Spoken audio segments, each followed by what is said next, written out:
kirim baraya, kami laskar pencinta alam.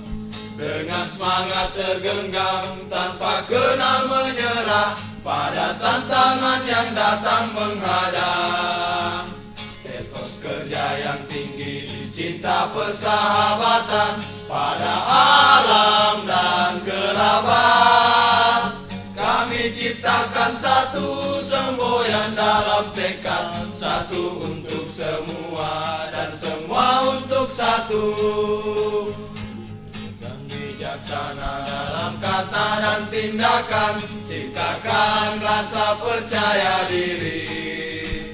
Pancasila dan kode etik pencinta alam kami jadikan sebagai pegangan.